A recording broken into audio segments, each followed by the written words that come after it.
I'm delighted to be here and honored to be here. I think we've been set up, as she said, with the music today, because this is the moment. This is the moment where you get to perhaps make a new choice about how you want your life to be. I know that you know this, but I want to have it sink in at a deeper level. You have a divine inheritance that you have not yet claimed. And I would like to assist you in reminding you of things you already know so that you can claim that inheritance. If I told you that there was $5 million that you've inherited and you had to go to New York City to claim it, that meant that you had to do some things differently. You had to find out where it was. You had to get a ticket to go to New York City. You had to get a hotel. You got to pack the bags and get ready for it. There are all sorts of things you have to do to get ready to receive your good. Yep, the good is already here. The secret of demonstration, according to Mr. Fillmore, the key to true prosperity is right identification. Who are you? Now, I was raised in a fundamentalist church to believe that I was a worm of the dust. Do I look like a dusty worm to you?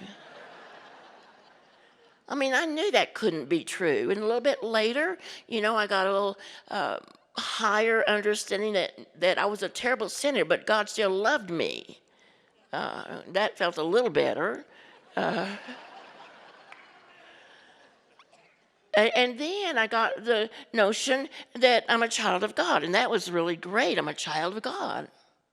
And there's another step that I'd like to invite you to consider, that you are an expression of God. You're a divine idea in the mind of God, having a human experience right now. But the core of your being is God. There's not God and you. There's God as you. And that means that you have to identify yourself as worthy, forgiven, pure in heart. And I know, and we know we're talking about some things that we might have to do a little work on, right? But I have been doing this work now for about 50 years, and I'm not nearly through. But I'm a lot farther along than I was when I started, because I started out as a single mom, living in a one-bedroom apartment. My daughter and I slept in the same bed, working 2 jobs, 16 hours a day, and just getting by, putting up with, making ends meet, and living from paycheck to paycheck. I was really enjoying my victimhood. And, there came a day when I realized, there's got to be something better than this. Because, I didn't come this far only to come this far.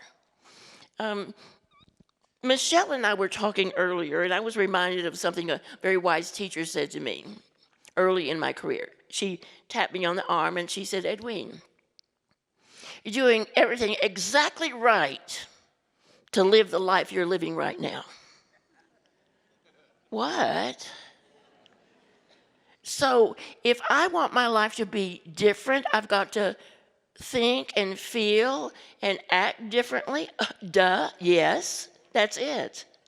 We have to come into spiritual law, spiritual principles that guide us the way to claim our divine inheritance, to live a life of true abundance. Now, my definition of prosperity is this: a vitally alive, healthy body. Prosperity is relationships that work. They work all the time. Prosperity is work that we love so much it's not work, it's play. And prosperity is all the money we can spend. So would that work for you? Take a deep breath and say, if it would work for you, say amen, sister, for me, would you? All right, good. So I started out there, and I was reading I found a book in the library by Catherine Ponder, what was my first prosperity book. And, I didn't understand all of it, but she gave you tasks to do, and I started doing those tasks, and things started changing. And I found in the library all sorts of self-help books that I was reading, and one of them, I know you're familiar with this one. It's been a classic for years. It's called Think and Grow Rich by Napoleon Hill. Well, he has a line in that book that reminded me of a story from my childhood. In the book, Mr. Hill writes, "Directed faith makes every thought crackle with power." Do you hear that? Directed faith makes every thought crackle with power. Well, as I read that, I reminded myself of a childhood incident. I had a little brother, 6 years younger than me. And I guess he was about 6 years old at the time, and I was about 12. And he came into my bedroom one November, and he said to me, "Edwene, guess what I'm going to get for Christmas?" And you know how you care about your little brother at that age? I said, "What?" He said, "I'm going to get a pony." I said, "Sure you are. I've wanted a pony all my life. I never got a pony. What makes you think you're going to get a pony?" He drew himself up, looked me straight in the eye, and he said, "Santa Claus is going to bring me one." Well, in my infinite wisdom, I decided to enlighten him and tell him, I know, how the package got on the tree, who drank the milk and ate the cookies, and that's why you're not going to get a pony for Christmas. Well, again, he drew himself up, put his hands on his hip, and he said, "That's what you think," and he stormed out of the room. Well, his confidence shook me a little bit. So I went to my mother, and I said, "Are you getting him a pony for Christmas or what?" And my mother said, "No, honey, we're not going to get him. He's just playing. He's not bothering you. Leave him alone." Well, immediately I felt better. He wasn't going to get one. But I noticed that my brother was living in a world where he was going to get a pony for Christmas. He got a little stick horse, and he rode around the house, pretending like he was riding his horse. He got an old army blanket of my dad's. That was going to be his pony blanket. He found an old hairbrush in the bathroom. He was going to use that to brush the mane and tail. He got an old wash tub. He was going to use that for the food, for the water, for the horse, the little pony. I thought, oh, gosh, he's going to be so disappointed. And I wasn't sure now, so I went to my dad. I said, "Hey, Dad, now listen. I need to know the truth here. Don't be lying to me. Are you getting him a pony for Christmas? I need to know right now." He says, "No, you mind your business. He's not getting a pony. Leave him alone. He's just playing." So again, I felt better. But then I began to think how disappointed this little kid was going to be on Christmas when he didn't get that pony. So I began to suggest other things. How about some Tinker toys, or how about a little train set? Wouldn't that be nice? "No, Edwene, I'm getting a pony." Well, I didn't know what to do, so I just left it at that. As it happened, a couple weeks before Christmas, my dad was invited to go on a hunting trip down near the King Ranch in South Texas, which was close by where we lived at the time. Got up real early in the morning before God gets up even, and well, hunters do, go out in the dark and do whatever they do out there. He went over to the ranch, and the gentlemen who were hunting, they had their coffee, and then they walked out to go hunting, and they passed by the stables. And they heard a commotion going on. They went over to see what was happening. This beautiful Palomino mare was in process of giving birth to this little Palomino colt. And these two men stood there and watched this holy birthing process. And as they were standing there, the rancher leaned over and put his arm around my dad's shoulder. He says, "Ed, you've been such a good friend to me all these years. Could I give this little colt to your son for Christmas?" My dad was like a kid himself. They didn't even go hunting. He got in the truck and he drove all the way back, picked up my mom and me, my little brother. We went back to see that little colt. Have you ever seen one when it's first born? Spindly legs, can't find its legs. Oh, my God. I wish you could have seen my brother's face when he saw that little pony. And I wish you could have seen mine.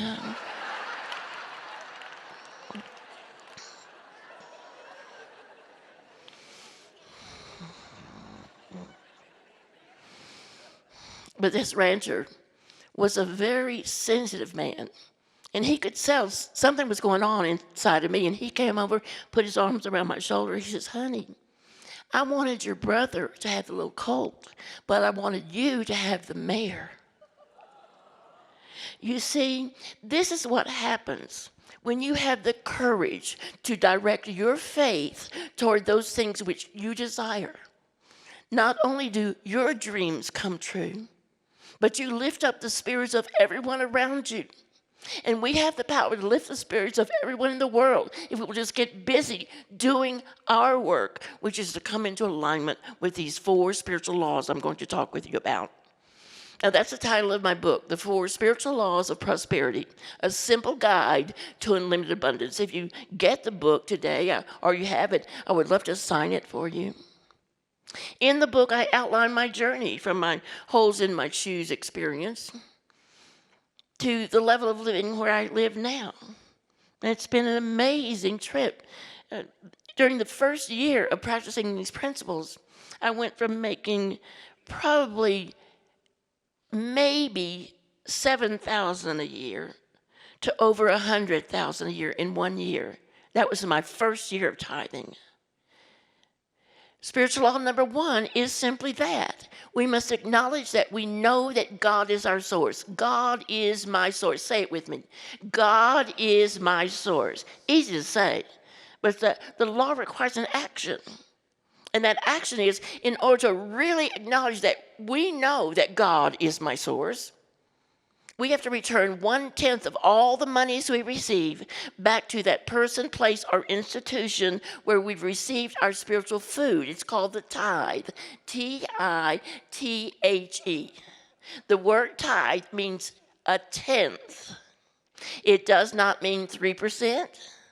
It does not mean 7%. It does not mean what's left over after you pay the bills. It's 1/10 off the top, given back on a regular and disciplined basis to that person, place, or institution where you've received your spiritual food. Now, what is spiritual food?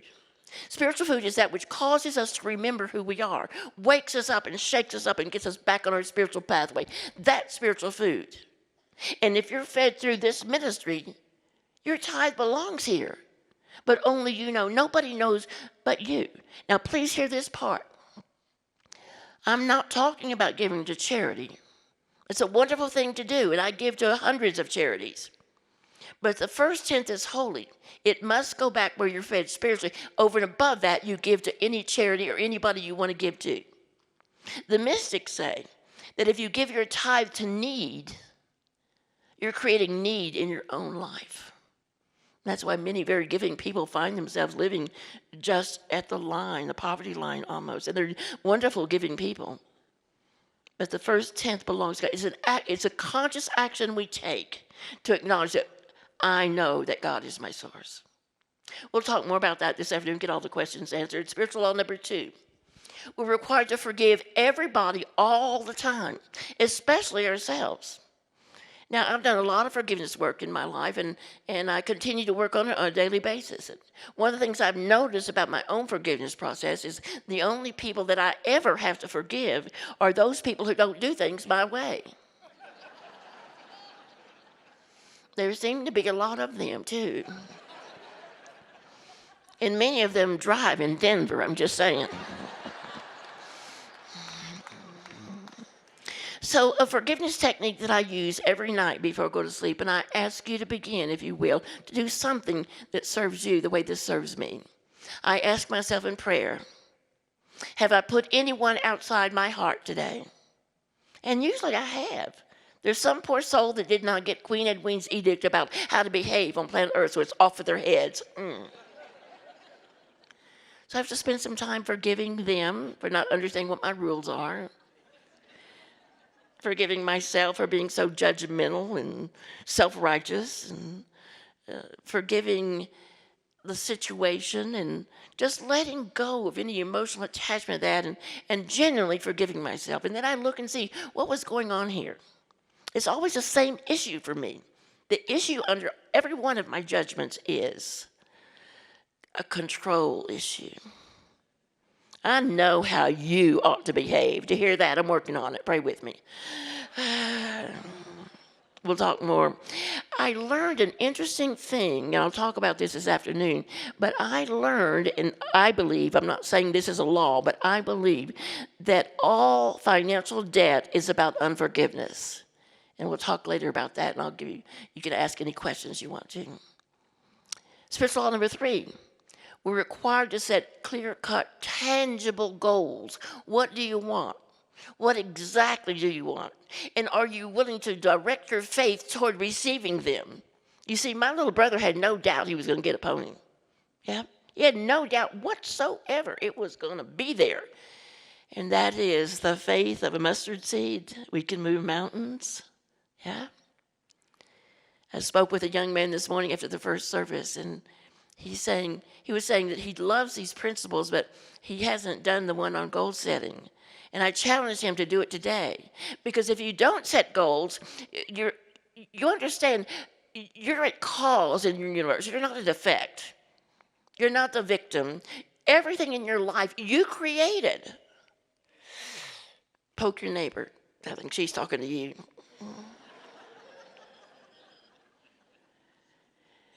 So your job is to create what you want instead of what you don't want. And we create things we don't want when we complain and we gossip and we criticize and we moan and groan and play victim. We're asking for more of the victim stuff to come to us. Did I get an amen sister over here? Good, wonderful. I love it. So I have a process that we go through, the goal setting process. And in truth, I began setting goals about 55 years ago, and I've gotten every single thing I've ever wanted. One thing I got that I kind of gave up on, but I didn't do anything toward it. I wanted to do a stand-up comedy routine. Yeah, I really wanted to do that. And I got the opportunity to do that last December. I did 2 shows in New York City at a cabaret called Don't Tell Mama. They wanted hour-long shows. I loved it. I almost changed my career right then, but I decided not to. But here's what I want you to get. Nothing is too good to be true for you. Just let that sink in. Your greatest desire of your heart is nothing compared to the splendor that God has for you. But it's a beginning point. If that's as far as you can see, as high as you can see for your desires right now, you have to start where you are. Yeah? You have to start with, maybe you just want some new green shoes. Or maybe you want to go on a vacation. Or maybe you want to get a new car, get a home, or get a relationship, or whatever. You want something, you have to write it down and believe that it's on the way to you, because you're doing everything that you need to do to claim your divine inheritance. You're tithing, you're forgiving, and you have written goals. And finally, spiritual law number 4. You've got to seek and find and get on your divine purpose. What are you here for? What is your mission? What is that great work that is uniquely yours? Emma Curtis Hopkins calls it your magnificent opus. What did you come to do? We have scientific proof now that the people who are the happiest on planet Earth are those who give and serve. Because the law, as you know, is as you give, you receive. I love that because it puts me absolutely in charge of my receiving. Because as I give, I receive. And I know this about you, and I love you enough to tell you the truth. If you're not receiving all that you need to receive or you want to receive, the truth about you, honey, is you're a tightwad.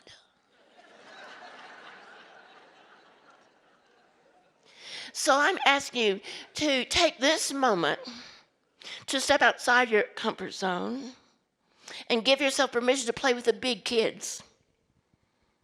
Because you have everything it takes to do everything that you want to do, to be whoever you want to be, to write the books, to create the music, to go on the trips, to raise a beautiful family, whatever it is that is your goal. And you can have many of them. I've had over the years many, many, many. They've all come true. Because I know now how to direct my faith.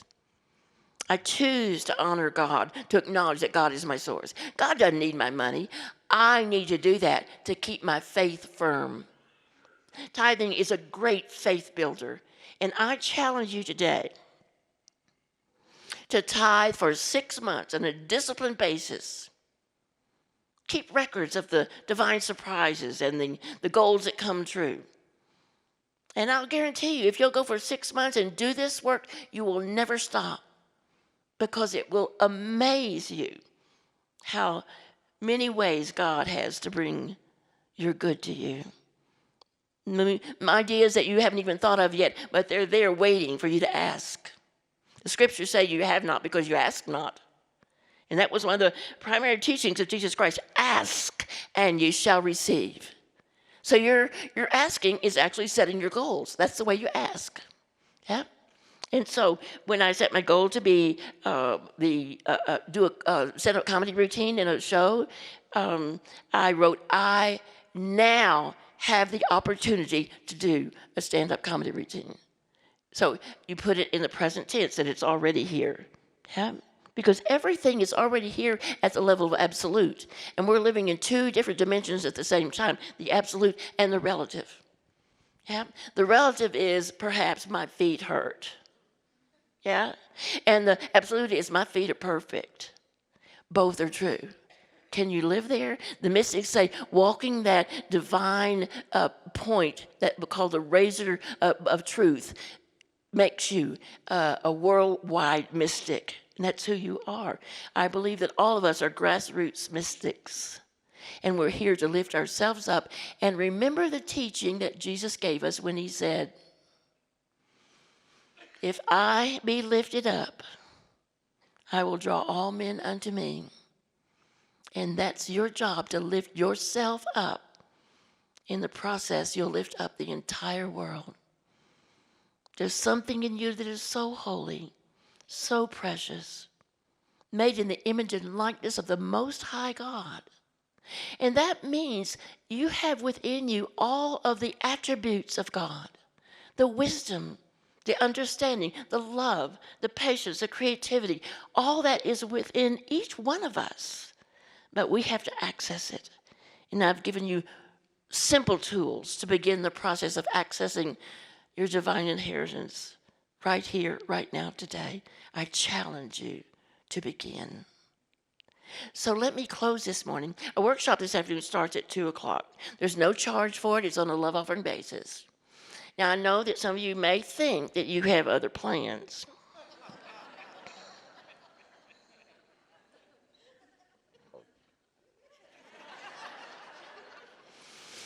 I'm inviting you to allow the Holy Spirit to change them. Let me close with a teaching from one of my favorite modern-day mystics, a man by the name of Mario Andretti. Very wise man, Mr. Mario. He says, if everything seems under control, you're not going nearly fast enough. God bless you. Thank you so much.